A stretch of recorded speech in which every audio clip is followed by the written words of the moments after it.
Non, là, moi, je me sers pas mal de ChatGPT en vrai. Parce qu'on en parlait tout à l'heure. Au début, je m'en suis pas du tout servi. Je voyais pas forcément l'utilité. Et là, en organisation de vacances et tout, je trouve ça vachement bien pour tout ce qui est itinéraire. Il y a plein de trucs où je trouve ça naze, où je trouve que c'est pas utile.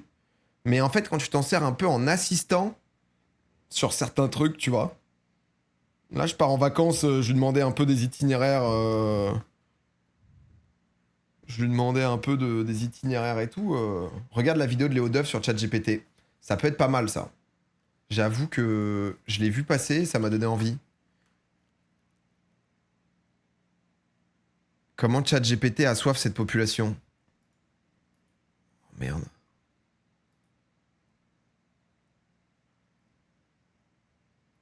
C'est pratique, mais je travaille dans l'IA et je confirme que ça pollue vraiment beaucoup, PA. Est-ce que c'est parce que c'est leur techno à eux? Ou est-ce que c'est le fait de, quoi qu'il arrive, rechercher et pinguer? Faut payer, ouais. Tu vois, dans le sens, est-ce que genre Gemini sur Google est meilleur à ce niveau, ou est-ce que en fait c'est quoi qu'il arrive, c'est une question de requête, quoi. Regarde la vidéo et tu sauras. Beaucoup de calculs. Vous voulez qu'on se mette la vidéo? C'est 10 minutes. Léo, c'est quelqu'un, il fait toujours des bêtes de vidéo, Léo. Vas-y, on se met la vidéo. Vous voyez cette buée? C'est ChatGPT qui transpire. Ça ressemble à de la fumée, mais c'est de l'eau potable. Foiré, En fait, ChatGPT. chaque fois que ChatGPT écrit 100 mots chez vous, jusqu'à une bouteille d'eau se vide ailleurs. Parce que ces milliers de serveurs qui répondent à nos questions chauffent énormément. C'est des radiateurs à pleine puissance qui tournent 24 heures sur 24. Alors pour éviter qu'ils fondent, on fait circuler de l'eau qui absorbe la chaleur et s'évapore dans le ciel. Résultat, ce data center de Google dans l'Oregon vide l'équivalent de 500 piscines olympiques par an, en pleine zone semi-aride. Cette eau n'est pas détruite, elle retourne dans l'atmosphère. Mais elle ne retombe pas là où on l'a prise. L'eau n'est pas détruite, mais la nappe fossile, elle, ne se recharge pas. Pendant que les fleuves du Moyen-Orient s'éteignent, que les agriculteurs espagnols sont rationnés, que les déserts s'étendent et que 2 milliards de personnes n'ont pas d'eau potable, les géants de la tech ont trouvé une solution. Plutôt que de réduire leur consommation d'eau, ils la déplacent. Il est trop La fort, plupart Léo. des centres de données sont aux États-Unis, mais aujourd'hui l'Amérique n'assèche plus seulement ses propres terres. Elle exporte sa soif. À 4 heures d'avion de Los Angeles, dans une région mexicaine où il ne pleut quasiment plus depuis 2 ans, Microsoft, Google et Amazon construisent leur nouveau paradis. Une vingtaine de centres qui ont Mais genre, ils se sont mis d'accord pour niquer le truc? l'eau d'une ville entière. Pendant que la population de la région attend les rares camions-citernes pour pouvoir boire, des géants américains y pompent des millions de litres d'eau pour refroidir nos starter packs. Je me suis permis de pas faire le starter pack de mon côté. Ok, moins d'1 minute pour vous parler d'Infomaniac. Quand on parle de cloud, on pense à Google Drive ou iCloud, mais on sait Moi, je vais juste lui mettre un lien, un clic. Hein. Moi, je viens, je lui mets un clic, tu vois. Boum. Tac. Mettez-lui un petit clic. Mettez-lui un petit clic, ça fait toujours plaisir. Mettez-lui un petit clic. Vous lui mettez... Ouais, si c'est bien. Hop, un petit clic de soutien. Un petit clic de soutien au frérot. Ça fait toujours plaisir. Ça coûte rien. L'agence, elle se dit, ah, ça a cliqué, hein. pas vraiment où sont stockées nos données. Infomaniac, c'est une On lui baise un peu son taux de transformation à faire ça. Il est vrai. Mais entreprise basée en Europe, éco-responsable et éthique aux services que vous utilisez tous les jours. K-Drive, par exemple, c'est une alternative à Google grâce à de l'énergie. Toutes leurs solutions sont actives. Au 80, bon, les 3 quarts de la planète sont recouverts d'eau, mais celle que l'on boit, c'est 1% de l'eau disponible. Alors 2 milliards d'humains n'ont pas d'eau potable. Pourtant, nos serveurs en avalent 1 milliard de litres par jour, de quoi désaltérer 20 millions de personnes. C'est pas uniquement dû à l'IA. Le streaming, le gaming et les sites e-commerce représentent encore la majorité du trafic des data centers. Mais une requête ChatGPT consomme beaucoup plus d'eau qu'une recherche Google. Elle demande plus de calcul, donc plus d'énergie, donc plus de refroidissement. Mais pourquoi on utilise une ressource si précieuse pour refroidir des serveurs? Parce que l'eau refroidit 10 fois plus vite que l'air, que des ventilateurs géants coûteraient une fortune en électricité et que les circuits fermés coûtent beaucoup plus cher à installer. Alors le calcul est vite fait. Et comme les machines rouillent au contact de l'eau non traitée, la plupart du temps, on choisit de l'eau potable. Mais sur le papier, ça paraît dérisoire. Les data centers consomment moins d'1% de l'eau douce mondiale. L'agriculture en absorbe 70%, l'industrie 20%. Sauf qu'ils ne plantent pas leurs serveurs au hasard. Ils se concentrent pile là où chaque goutte compte. Plus de la moitié des nouveaux centres américains sont construits dans des zones déjà en stress hydrique. En Arizona, 8 millions d'habitants rationnent l'eau et 30 data centers sont en développement dans la région. Au Texas, la sécheresse est sévère, les piscines sont vides et Meta y déploie ses serveurs les plus puissants. La Californie sort juste d'un état d'urgence et Google y ouvre un nouveau data center. La géographie de la soif devient celle de nos données. L'ironie, c'est que ces terres assoiffées sont l'endroit parfait pour refroidir les machines. Parce que l'air sec favorise l'évaporation de l'eau, donc le refroidissement. Le soleil est une énergie gratuite, les terres sont vastes donc bon marché, et il n'y a pas de voisins pour se plaindre. Alors aux endroits qui ont le plus besoin d'eau, il ne pleut que des data centers. Et le Mexique vient d'ouvrir le robinet.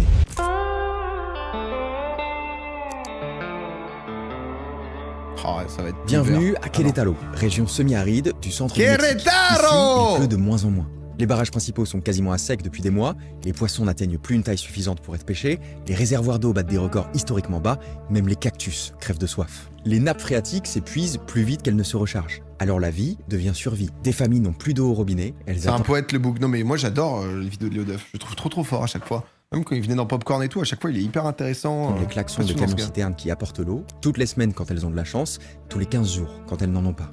Alors la société se délite. On leur vole les bidons dans la nuit, ce qui force les écoles à fermer faute d'hygiène, pendant que les fermiers regardent leurs récoltes crever. Et à quelques kilomètres de cette agonie, Microsoft construit 3 centres de données hyperscale. Des infrastructures massives qui abritent des dizaines de milliers de serveurs assoiffés. Mais pourquoi construire des gouffres à eau dans un lieu qui en manque cruellement ? Parce que c'est rentable. Un technicien mexicain coûte le prix d'un stagiaire californien. Et l'électricité est 40% moins chère. Quand vous consommez l'équivalent d'une ville entière... Ça je comprends pourquoi genre plus Arizona que genre dans la région des Grands Lacs ou dans le nord de... Il y a l'air d'avoir plus d'eau entre guillemets, tu vois. Genre. Querétaro offre tous les avantages du désert. Électricité abondante, météo stable, air sec, proximité avec le marché américain et des hectares de terre que personne ne se dispute. Mais l'atout décisif, c'est un gouvernement qui dit oui à tout. Mieux. Aux États-Unis, construire un data center, c'est rempli d'obstacles. C'est des années de bataille juridique avec les riverains, les associations et les autorités locales. Mais au Mexique, le gouverneur Mauricio Curi leur déroule le tapis rouge. Des terrains publics gratuits, des permis express et même des rendez-vous personnels avec les dirigeants pour les convaincre de s'installer dans la région. Querétaro devient l'Eldorado de la tech, avec moins d'eau que l'Arizona et moins de régulation. Alors en 2020, Microsoft débarque avec un chèque d'$1 milliard pour construire 3 centres de données hyperscale. Amazon suit, Google également. Et en très peu de temps, 10 milliards d'investissements sont prévus dans la décennie, 20 centres de données vont être construits. Pour Mauricio Curi, c'est un tour de force politique. Il est en train de réussir à transformer son état agricole en Silicon Valley mexicaine. Sauf que derrière les communiqués de presse, la réalité est plus compliquée. Sur la question de l'eau, il rassure la population en disant que ces centres consomment très peu, autant qu'un restaurant sur un mois.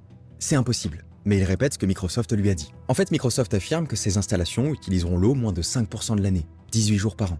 Mais dans un semi-désert où les températures dépassent régulièrement 35 degrés pendant des mois, ça défie toute réalité physique. Leur centre en Arizona utilise l'eau plus de la moitié de l'année. Parce que quand il fait 40 degrés dehors, vous ne pouvez pas refroidir efficacement des serveurs qui chauffent à 80 degrés sans utiliser d'eau. Les experts en climatisation industrielle jugent le chiffre de Microsoft techniquement improbable. Surtout pour des centres conçus pour l'intelligence artificielle qui chauffent encore plus que les serveurs classiques. Le chiffre annoncé par Microsoft est absurde et leur permis officiel raconte une toute autre histoire. La réalité, c'est que personne ne sait combien d'eau ces centres consommeront réellement. Ouais. L'ignorance du secrétaire d'État n'est pas un mensonge, c'est le système. En fait, Microsoft n'a pas demandé d'autorisation publique. Ils ont acheté l'eau à un acteur privé. Pourquoi ?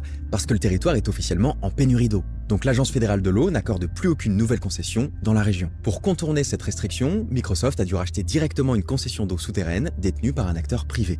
Et ce qu'ils ont acheté, c'est l'autorisation de pomper 25 millions de litres par an pour un seul de leurs data centers. Et une fois privatisés, ces droits deviennent confidentiels. Avec 25 millions de litres, Microsoft s'octroie le droit de puiser toute l'année, pas seulement 28 jours. Ils promettent de ne pas le faire, mais contractuellement, rien ne les y oblige. Et personne ne pourra vérifier. La méthode est rodée, cibler les pays vulnérables, promettre des emplois et pomper en silence. Aujourd'hui, la moitié des data centers se trouvent aux États-Unis, mais ils exportent de plus en plus leur soif. En Inde, la poussée des data centers s'ajoute à la pression sur les ressources en eau dans certaines régions. Leur soif. En Inde, la poussée des data centers Putain, c'est original. S'ajoute à la pression sur les ressources en eau dans certaines régions déjà vulnérables. En Uruguay, Google prévoyait d'implanter un data center titanesque, 7,6 millions de litres d'eau par jour, pendant que les habitants buvaient de l'eau salée. Alors les populations se soulèvent, parfois trop tard. Et ces catastrophes se multiplient dans l'ombre. Chaque nouveau data center est une crise locale qui passe inaperçue, noyée dans les moyennes mondiales rassurantes. Et une succession de problèmes locaux, ça devient un problème global. D'ici 2030, dans 5 ans à peine, il nous manquera 40% de l'eau dont nous avons besoin. C'est pas une prédiction alarmiste, c'est le calcul des Nations Unies. Le Moyen-Orient et l'Afrique du Nord pourraient perdre jusqu'à 14% de leur économie, asséchée par la soif. Des pays entiers vont s'effondrer et des millions de réfugiés climatiques vont fuir. On nous vend l'IA comme la solution ultime au grand défi de l'humanité, qui va résoudre le changement climatique, révolutionner la médecine, optimiser l'agriculture, prédire les sécheresses. Et j'y crois en partie. Mais pendant qu'on demande à ChatGPT comment sauver le monde, il boit l'eau de ceux qui n'en ont pas. Face à cette crise, les entreprises sortent le joker habituel. L'innovation va tout résoudre. Refroidissement en circuit fermé, data center sous-marin, IA quantique moins gourmande, etc. La technologie de demain les data va réparer centers les sous-marins, dégâts c'est un vrai d'aujourd'hui. truc. Alors Microsoft ouvre de nouveaux data centers zéro eau à Phoenix. L'eau tourne en circuit fermé, plus aucune goutte ne s'évapore et 125 millions de litres sont économisés en un an. Ce qu'ils oublient de dire, c'est que ces systèmes consomment plus d'électricité, ce qui déplace le problème. En Finlande, Google a transformé une ancienne papeterie en data center qui pompe l'eau glacée de la Baltique. Pas d'évaporation, pas d'eau potable gaspillée et la chaleur des serveurs chauffe 80% des foyers de la ville. Sauf que ça marche uniquement avec une mer froide à proximité. C'est impossible à reproduire dans les déserts, là où on en a vraiment besoin. Ces innovations sont prometteuses et elles diminuent leur impact global, mais elles couvrent à peine 5% de leurs serveurs. Ce sont des pansements sur une hémorragie. Et pendant qu'ils communiquent sur des prototypes, ils continuent de vider des nappes fossiles qui ont mis des millénaires à se former. La vraie solution est plus simple qu'ils ne veulent l'admettre, la transparence. Pourquoi Microsoft et Google se battent-ils pour cacher les vrais chiffres ? Parce qu'une fois exposés, ils deviennent indéfendables. Sans transparence, il n'y a pas de choix. Juste une poignée de Californiens qui décident qui aura de l'eau et qui n'en aura pas. Alors exigeons l'évidence. L'interdiction de nouveaux data centers dans les zones en stress hydrique, sauf s'ils prouvent un approvisionnement 100% non potable ou en circuit fermé, avec publication obligatoire des volumes réels. La demande est legit. Et si c'est techniquement impossible, on ne construit pas de jacuzzi dans le désert. C'est à l'innovation de prouver qu'elle peut exister sans voler l'eau des autres. L'IA est là pour rester. Je l'utilise, j'y crois. Mais chaque utilisation est un choix moral. Chaque image générée puise dans des nappes qui mettront 300 ans à se reformer, si elles se reforment. Notre empire numérique a soif. Et tant qu'on refuse de le voir, il continuera de boire l'eau des autres. Nous avons créé une intelligence capable de tout calculer, sauf le coût humain de son existence. Merci à tous, merci Infomaniac, c'était Léo Duff. Elle est bien la vidéo. Elle est bien, non, c'est intéressant le truc de fin, parce que c'est vrai que Léo, il est très calé en IA et aussi en utilisation de l'IA et tout, tu vois, donc c'est important de le savoir. Ensuite c'est comme d'hab, c'est toujours ce truc de, c'est important d'avoir l'info, même si l'info est pas moralisante, mais ensuite forcément t'es en mode, putain, j'ai utilisé ChatGPT et tout, mais faut le savoir. Ensuite c'est qu'est-ce qui est vraiment fait, et c'est en effet comment les GAFA, etc., tu leur mets quand même un peu des restrictions ou des contraintes, quoi, tu vois. Mais marrant de dénoncer le cloud et avoir une pub dans le cloud dans la vidéo. J'ai pas l'impression que c'est exactement ce qu'il dit, hein, frérot. En fait, il met en avant un truc, c'est ce qu'il dit à la fin, tu vois. C'est-à-dire qu'il est en mode... Enfin, Léo Duff, c'est un mec qui est... Je vous envoie sa chaîne, les frères, si jamais vous voulez découvrir d'autres vidéos de lui. Il a fait plein de trucs sur TikTok et tout qui étaient vachement bien aussi. En fait, tu vois, c'est genre lui-même est premier consommateur d'IA, tu vois, genre il est hyper calé, hyper... C'est juste que le but n'est pas d'interdire ça, parce que forcément notre évolution tend vers l'IA, vers le côté numérique de plus en plus poussé. C'est juste comment soit tu le régules, soit tu essayes de gérer au mieux pour pas que ça soit en mode... Là, les mecs, ils sont malgré tout dans la course à juste qui est le premier, qui sort son truc. C'est quoi Google, là, c'est Sora, non? Le truc vidéo... C'est Sora que à chaque fois, je suis du père, pardon. Non, c'est pas Sora, c'est VO. C'est VO, non? Merde, je me suis perdu sur... C'est VO, ouais, pardon, c'est pas Sora. C'est VO3, là, tu sais, où du coup, Google, maintenant, ils ont carrément de la... Tu peux carrément, en base de prompt, faire des vidéos avec des dialogues qui sont hyper pertinents. Tu vois des trucs, justement, de plus en plus... T'avais Will Smith qui bouffait des spaghettis il y a... C'était quand, ça? Ils l'ont refait, du coup, le truc... Ils l'ont refait parce qu'en fait c'était les premières vidéos d'IA où tu voyais Will Smith. C'était il y a 2 ans. Là ils l'ont refait en 2025, mais où tu te dis en fait c'est Will Smith juste qui est... Alors tu vois, tu peux encore le voir, etc., que c'est pas Will Smith, tu vois. Mais la différence et le progrès... Spaghetti... maintenant je pense qu'ils ont tous mis... ouais, tu vois. Ça c'était il y a 2 ans où on me disait bon c'est le futur et tout. En 2 ans c'est vrai que c'est quand même zinzin. Mais c'est 2 ans ça ou c'est il y a plus? Te disent oui, hein, c'est...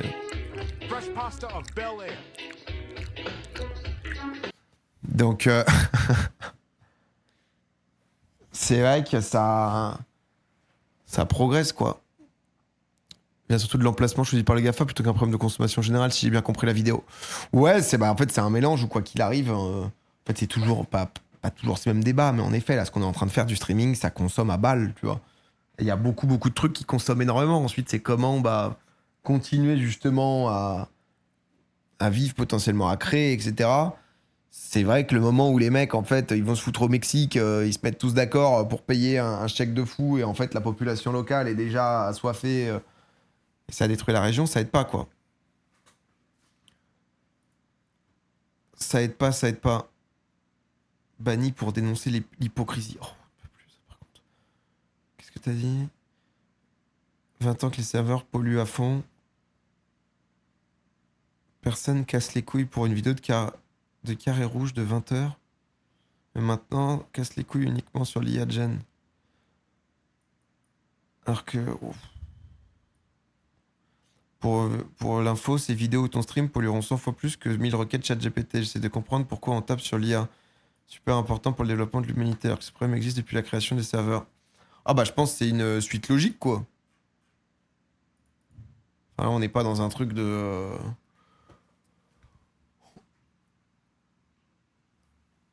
Mais bon, c'est en fait, c'est que c'est un... Enfin ouais, c'est quelqu'un dit, c'est un multi-problème. Quand tu regardes la consommation justement de l'élevage de bœuf ou autre, c'est titanesque quoi. C'est assez titanesque, donc...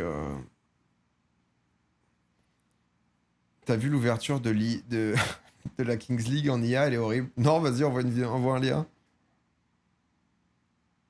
Envoie. C'est pour ça qu'il faut simplement consommer moins. C'est quoi, votre mood? C'est quoi vos résolutions et tout? Monsieur Axe, merci pour le Prime. Catastrophe la vidéo. Oh là, ça a l'air... Bah vas-y, chaud, envoyez un lien. Il a raison, le stream consomme un max. Ah bah de zinzin, frère. Ah bah honnêtement, il y en a beaucoup qui... même Twitch, tu vois, même juste ça coûtait tellement, parce qu'en fait, c'est tellement d'électricité que c'est compliqué, tu vois. Arrêtez d'utiliser l'IA pour faire des mèmes. Prends plus l'avion. Ouais, j'ai suivi un peu le début. Devenu VG, un calme, profite avant l'apocalypse. Vide les mails, les drives au max et tout. VG depuis 5 ans. Rien stocké d'inutile. Garder sur disque dur et pas regarder en 1080p quand j'écoute un stream vidéo. Moi, parfois, mais c'est parce que je connais pas assez. C'est pour ça que c'est intéressant ce genre de vidéo, pour avoir au moins l'information. Après, comme il dit, c'est des choix moraux, tu vois. C'est quoi la différence de consommation entre 1080p et 720p d'une personne, tu vois, qui va regarder un peu... Oh, choix moraux, pardon, je fais que les fautes de français. C'est quoi le... Tu vois, c'est 4 fois moins. Mais 4 fois moins de combien, entre guillemets? On va voir les chiffres, c'est 4 fois. Il y a un truc comme ça, un peu d'études pour se rendre compte et tout? C'est 4 fois les données. 160p, c'est gigantesque. Demande à ChatGPT. Aucune idée, par contre, de la quantité. Non, mais en fait, c'est pour ce... Enfin, c'est toujours ce que je trouve très difficile et ce qui fait qu'il y a des gens qui sont hyper fermés et hyper en mode... tu vois, genre le classique. Ah bah, on nous demande de trier alors que dans le Nevada... Tu vois, c'est un peu cette classique-là. Mais c'est malgré tout pour comprendre, tu vois, justement... sur un usage perso, si c'est 4 fois moins de pas beaucoup, tu vois, ou si c'est... Alors, Google, la source. Regarder 1 heure de vidéo en 1080p par jour reviendrait à l'année. Alors, à émettre autant de CO2 qu'une voiture parcourant 29 000 km. Réduire la qualité ne serait-ce qu'à 720p reviendrait à économiser 2323 kg de CO2, soit 20 000 km de voiture.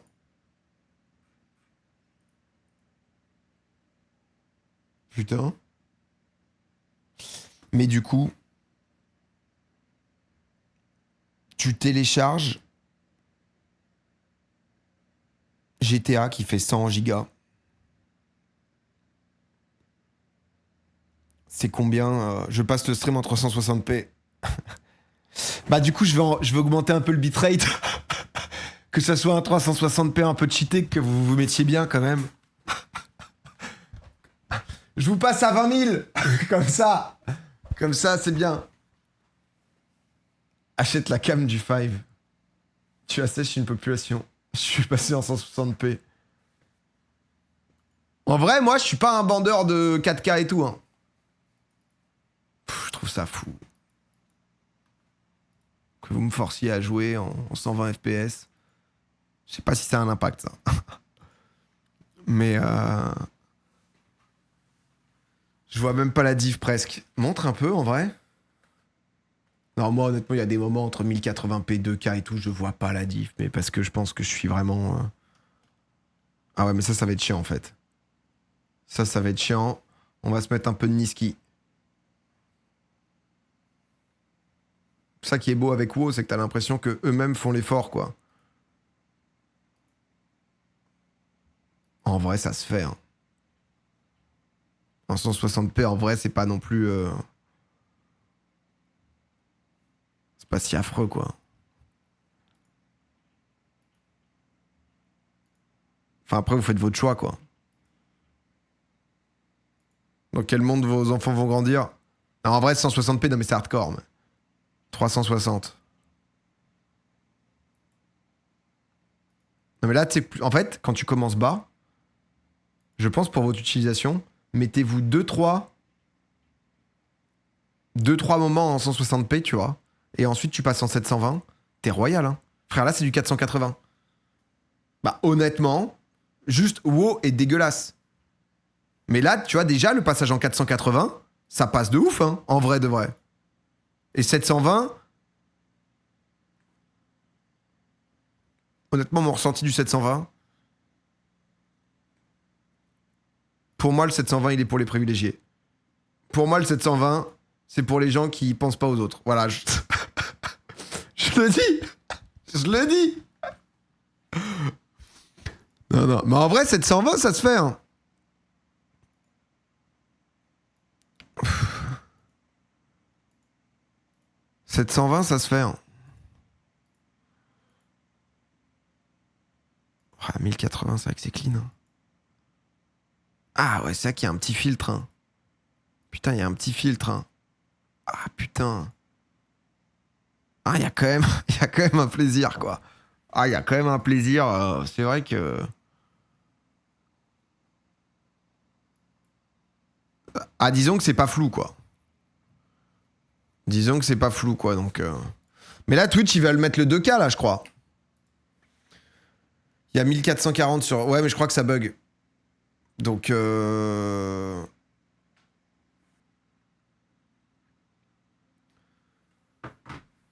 Mais... Il y a la pub de McDo aussi qui a été faite 100% en IA, du script à la vidéo. Est-ce que vous pensez que cette bataille, elle sera gagnée, tu vois, par les artistes? Parce qu'il y a beaucoup d'artistes et tout qui se... Comment ça s'appelle tu vois, rebelles et à raison, tu vois, les comédiens doubleurs, bah, tu vois, il y a plein de...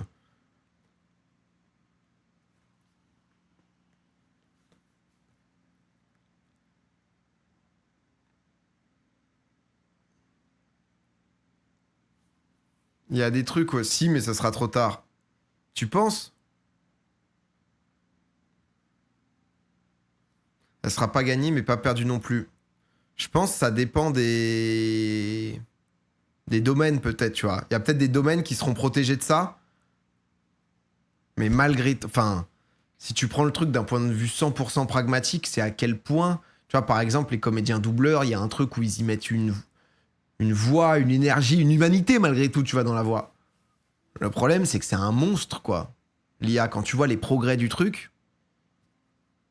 Bah, dans 3 ans, c'est être naïf, ça, PA. Aucun domaine peut être épargné si ça évolue. C'est pas une bataille, l'IA est un outil, certains l'adapteront et d'autres resteront traditionnels. Ça deviendra un argument market comme les labels écolo, RGPD ou autres. IMO, tout le monde est gagnant. Ouais, je comprends ce que tu veux dire. Mais la différence, c'est quand même... tu vois, si tu prends par exemple ça, dans l'artisanat, le travail fait main vs le travail industriel a quand même une vraie plus-value au-delà d'être dans un truc de soutien, tu vois. Au-delà d'être dans un truc de ok, bah je soutiens parce que je décide de pas prendre de l'autre côté, tu vois. Il y a un vrai truc de savoir-faire, de métier d'exception, quoi, un peu, tu vois. Mais il y a que les riches qui achètent de l'artisanat, du coup. Bah, ça dépend quoi, tu vois. Enfin, t'as des trucs, tu vas dans des petits villages français, il y a des gens, ils font les trucs eux-mêmes, ça vaut pas non plus 4000 euros, hein, tu vois. Alors, en vrai, C'est pas, parfois vous me la faites vraiment noir ou blanc, tu vois. En effet, il y a une réalité il y a des trucs qui coûtent plus cher, etc. Mais parfois il y a des trucs où vraiment, ça envoie ça. Tu sais, je te parle d'un mini truc, d'un tagine fait main, tu sais, genre microscopique qui sert de standard, qui coûte 6 euros. Vous me la jouez en mode pièce d'œuvre d'art dans une galerie qui a coûté 8000. Mais ouais, artisanat veut pas forcément dire Vuitton, tu vois. Surtout quand tu vois là ce qui s'était passé. C'était comment ça a fini ce truc d'ailleurs avec la Chine là qui était en mode ah ouais, vous voulez nous baiser sur les droits de douane? Tenez la liste. Si vous voulez, vous pouvez contacter l'usine directe. Si vous voulez votre sac, n'hésitez pas. C'était faux. Ah c'était faux. Ils ont tout. C'était full fake. C'était full fake ça. C'était faux. Ah putain, il y a eu ce truc qui était sorti. Ah bah putain, tu vois comme quoi. C'était une grosse partie fake, ça. 100% fake. Eh ben putain, tu vois, j'ai pas eu le fin mot de l'histoire. Du coup, j'étais juste resté là-dessus, moi. C'était de la pression. Big fake. Ah bah putain. Il y en a qui étaient restés comme moi ou pas? J'ai une usine à élever à côté de chez moi. Je les connais bien, celle d'Anières ou dans la Drôme. Mais j'ai pas vu dans la vidéo d'Embeleya. Mais c'est avec ça aussi, ça devient technique, hein. Team, j'y ai un peu cru.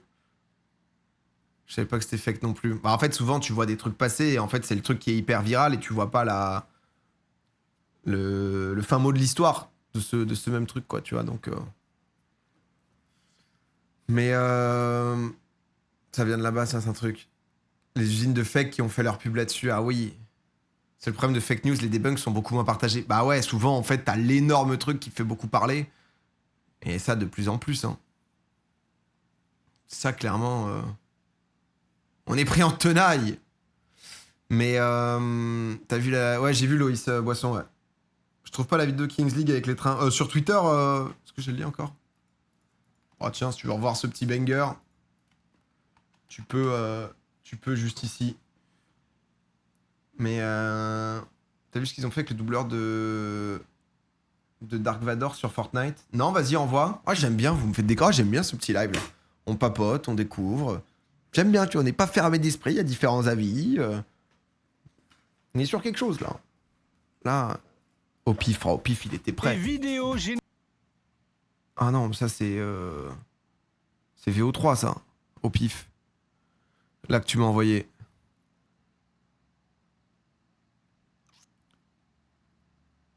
Le fils d'un pote... Oh là, alors lui, il met son pote sous le bus. Le fils d'un pote achète direct à l'usine des maillots de foot et revend sur Vinted.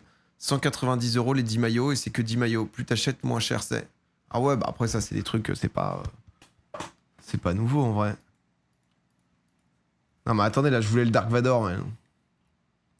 Dark Vadoria, tu peux parler avec lui. Le vrai Dark Vador est arrivé dans Fortnite et il a insulté tout le monde.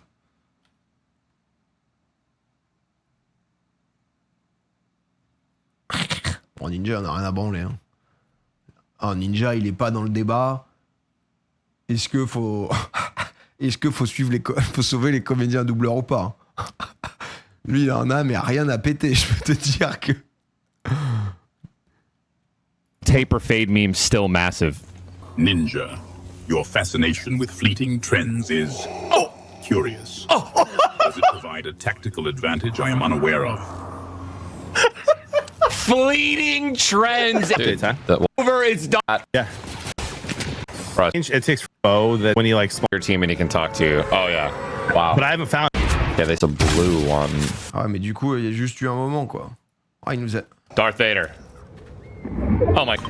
You are powerful. Let's go. Foretold. I'm flying over to you. I probably can't hear him unless I'm next to you, huh? I definitely. Yo, Darth Vader. La réalité, c'est ça qui est très triste, c'est que les gens, quand tu joues, quand t'es dans ce genre de truc, t'es pas forcément derrière qu'est-ce qui a été fait et tout, tu vois. Donc, j'ai pas compris, mais ça a l'air bien. Bon, c'est Dark Vador sous IA qui, du coup, se rend compte qu'il est hyper fort. Et du coup, comme c'est de l'IA, ça permet de pouvoir échanger, de discuter, de rebondir, quoi. Le Dembouzia. Gifler l'Inter, hein, comme Brigitte a Ah, j'ai vu tous les trucs autour de Luis giflé Enrique aussi. Macron. Et depuis que Mobutu s'est barré, en vrai, on respire enfin. On va peut-être prendre la LDC et je vais peut-être prendre le Ballon d'Or. Je vais pas laisser une miette à ce dictateur, avec sa grosse tête de noisette là. Et je parle même pas là du mineur avec ses teintures blondes. Je sais pas qui a lancé la propagande pour les Ballons d'Or, mais c'est du n'importe quoi. Le mec, il a mis 5 buts sur toute la saison, foutu, il a fait hein. de bons matchs. Vous voulez le mettre Ballon d'Or? Là, ce soir, 21h, c'est la finale, je vais vous montrer qui est qui. Ah, on est foutu, hein. En vrai de vrai. Ouais, l'objectif, c'est de gifler l'Inter, hein, comme Brigitte a giflé Macron. Tu vois, Et tu dois depuis encore que- en avoir parce que ça doit être un truc en mode utilisable facilement, etc. Tu vois. Du coup, t'as de la synchro labiale, t'as des trucs où tu peux facilement, je pense, encore capter, tu vois. Mais c'est foutu, tu vois.